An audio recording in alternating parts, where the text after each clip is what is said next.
현역 평가 하위권, 그러니까 하위 10에서 20% 통보를 받은 의원들이 집단 반발하고 있는 상황입니다. 자, 이재명 대표의 리더십 상당히 시험대 위에 올랐다, 이렇게 말할 수가 있겠는데요. 잘 아시는 대로 현역 국회 부의장인 김영주 의원 4선이지요. 김영주 의원이 하위 20%라고 통보를 받았어요. 당신은 민주당 국회의원 중에 하위 20% 안에 속한다, 이런 통보를 받았어요. 그리고 탈당을 했습니다. 사실 믿기지 않겠죠.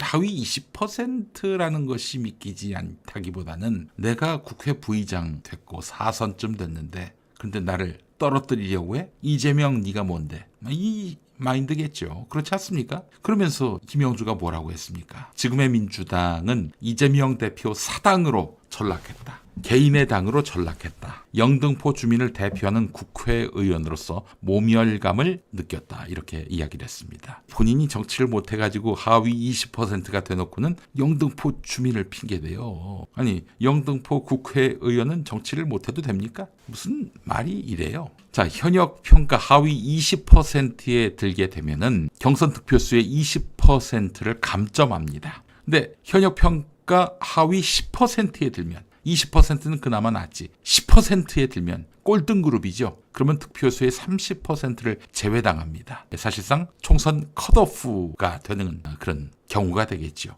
근데 사실 여러분, 2016년 총선만 해도 하위 20%에 들면 그냥 이거였어요. 무슨 감점 이런 게 어딨어, 그냥 이거였어요. 그래서 이거 된 분 중에 한 분이 요즘 계속 민주당을 씹고 다니시는 유인태 전 국회 사무총장입니다. 그러니 하위 20%에 속해가지고 이렇게 되셨어요. 근데 그 뒤로는 너무 가혹하지 않냐, 심하지 않냐 해가지고 그래서 이제 감점만 주는 걸로 바뀌었는데, 하위 10%는 누구일까? 박용진. 박용진이 하위 10% 됐다고 치욕이라고 그랬나? 뭐라고 했나? 하위 10%가 됐어요. 나는 우리 그 하위 10%가 되신 민주당 정치인들에게 이야기해주고 싶습니다. 본인이 정치를 잘 못한 것을 남 탓하지 말라고. 아니, 이재명이 언제 당신들 보고 정치 엉망으로 하라고 권유했습니까? 압박했습니까? 본인들이 못해놓고 그래. 이재명이 무슨 심사를 한 줄 알아? 임혁백 공관위원장께서 하셨어요. 공관위원들과. 이재명의 영향력이 미쳤을 것 같습니까? 그래요. 자, 우리 박용진 같은 경우는 하위 10%가 됐습니다. 작년 10월 25일에 나온 기사를 보니까 말이죠. 경실련이 21대 국회 데이터 집계 결과를 발표했는데 21대 상임위 출석률 꼴찌, 여당은 안철수, 야당은 박용진으로 드러났습니다. 박용진 씨, 이재명이 당신 보고 국회 상임위 출석하지 말라고 뭐 그렇게 압박했습니까? 권유했습니까? 본인이 열심히 안 해놓고 그래. 자, 이 10%면은 득표수의 30%를 제외하기 때문에 사실상 컷오프 될 가능성이 높고요. 기자들 사이에서는 이게 정봉주가 이렇게 공천받겠구나, 이런 썰이 돌았습니다. 물론 마지막까지 지켜봐야겠죠. 정봉주 전 의원이 형편없는 점수를 받아가지고 박용진이가 기사 회생할 가능성, 그 가능성을 어찌 없다라고 말하겠습니까? 사실 정봉주 전 의원 이랬는데도 공천 못 받으면 그만두셔야죠. 그럴 가능성은 대단히 낮아 보입니다만은 어쨌든 평가는 말이죠, 여러분. 그냥 이재명이 이거 하면은 아웃이고 이거 하면은 살리고 아니에요. 이게 전체 점수가 1000점입니다. 1000점. 현역 의원 선출직 평가 같은 경우 의정 활동 요게 380점이고요. 그리고 현역 의원의 기여 활동은 250점. 그리고 또 공약 활동 평가는 100점, 그리고 지역 활동은 270점 해가지고 1000점이에요. 1000점. 의정 활동, 기여 활동, 공약 활동, 지역 활동 4개 조항으로 나뉘어져서 현역 평가가 이루어지는데 우리 박용진이가 하위 10% 안에 들었던 거예요.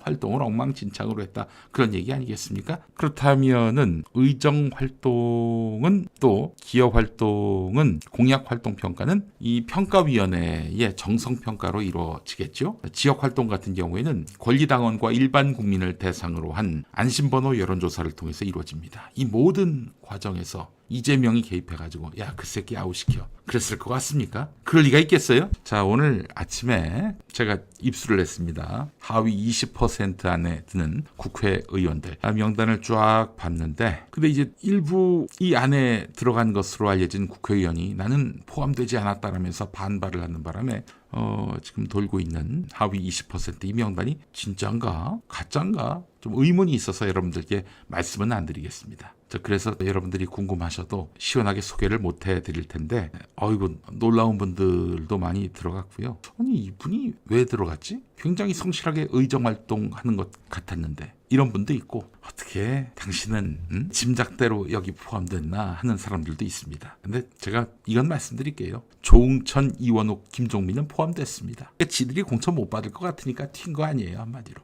그리고 그 웬만한 수박들은 들어가 있어요. 자, 하여간 지금 저 민주당은 난리가 났습니다. 지금 2월 19일 밤에 홍영표를 비롯해서 친문 일부가 모여서 집단행동을 결의했다고 합니다. 친문의 좌장격인 홍영표 의원이 그 비명계 의원들과 연이어 회동을 했는데 오늘 있을 2월 21일에 있을 의원총회에서 하위 20% 논란에 대해서 공식적으로 문제 제기할 예정입니다. 자, 그런데 말이죠. 경향신문 한겨레가 지금 이재명 대표 보고 이 4.10 총선을 50일 앞두고 민주당이 지리멸렬해야 되겠느냐. 여야 탈당파의 제3지대 빅텐트가 11일 만에 허물어진 것. 이것과 함께 이재명 대표에게 제1야당 더불어민주당이 밀실 공천, 비명계 학살 논란을 일으키면서 균열이 가속화되고 있다라면서 민주당 걱정을 하고 있어요. 경향신문이. 한겨레도 마찬가지입니다. 왜 이 공천 논란을 이야기하느냐 이러면서 이재명 대표를 압박하고 있어요. 아니 만약 친명 정치인들 다 낙천시키고 그들이 반발한다면 그러면 경향이나 한겨레가 그들 입장을 대변할까요?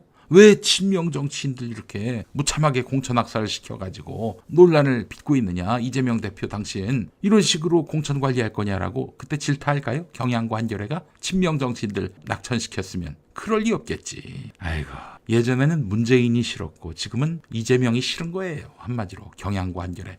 이제 정의당보가 돼버린 이 두 신문 이렇게 사설을 통해서 걱정하는 척하면서 민주당이 지금 혼돈의 도가니에 놓여있다. 질서도 없고 뭐 법도도 없다. 뭐 이렇게 지금 이미지를 더 씌우고 있어요. 이건 뭐겠어요? 국민의힘은 조용히 질서 있게 지금 공천 작업이 이루어지고 있다. 지금 그 얘기하고 있는 거 아니에요. 자 여러분 제가 누차 얘기했습니다만 지금 국민의힘의 공천이 조용한 이유는 뭡니까? 민주당 공천이 시끄러운 이유가 뭐예요?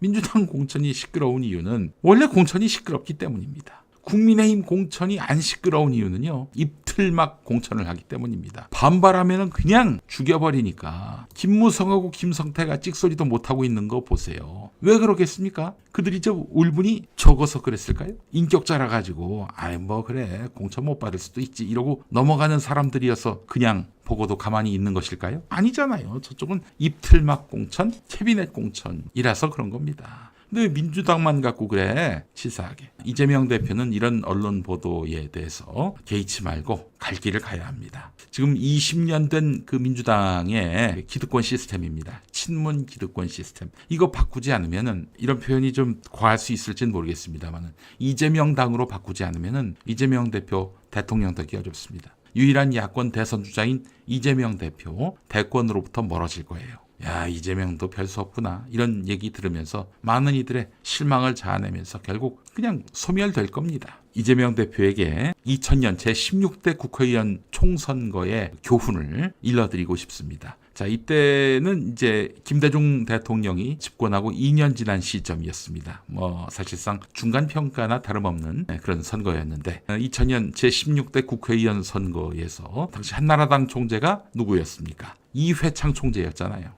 근데 이회창 총재를 이제 정계에 입문시키고 97년 대선에 신한국당 대선 후보, 나중에 한나라당으로 이름 바꿨습니다만은 한나라당 대선 후보로 만든 사람 김윤환 씨가 사실은 이회창의 후견인이었죠. 한나라당 고문이었는데 근데 이회창 총재가 2000년 총선 때 이 당을 자기 당으로 만든다면서 윤여준 전 환경부 장관의 조언을 받아가지고 김윤환 이 97년 대통령 선거 당내 경선에서 신한국당 대선 후보로 만드는 데 있어서 정말 큰 공헌을 했던 어떤 정치적인 은인이라 할 수 있는 김윤환을 이회창 총재가 날렸어요. 공천 탈락시킨 겁니다. 와 김윤환은 치를 떨었지요. 이런 배은망덕이 어딨냐 이러면서 자 그리고 신상우 전 국회 부의장, 문정수 전 부산시장, 그리고 이기택 의원, 그리고 이수성 전 총리 이런 거물급들도 다 그냥 아웃을 시켰어요. 와, 대단한 분들을 다 아웃시켰습니다. 현역 의원 공천 탈락자 수가 수십여 명이었고요. 한 43명이었던 걸로 기억을 합니다. 자, 그리고 이회창 총재 이런 식으로 독재를 하면 안 된다라면서 조순, 그리고 97년 대선 앞두고 이회창의 신한국당과 조순의 민주당이 합당을 해가지고 한나라당이 된 거 아니에요? 합당의 주역이었던 조순, 그리고 김광일 전 대통령 비서실장 YS 때 이 두 분은 공천 받았음에도 불구하고 탈당을 했어요. 그래서 이들이 다 합쳐서 민주국민당, 민국당이란 당을 만들었습니다. TK, PK의 정말 유력한, 정말 중진 정치인들이 따로 모여가지고 한나라당의 이회창 독재를 바로잡겠다 이러면서 따로 나와서 당을 만들었는데 결과가 어떻게 됐습니까? 민국당 대참패였습니다. 완전한 실패였습니다.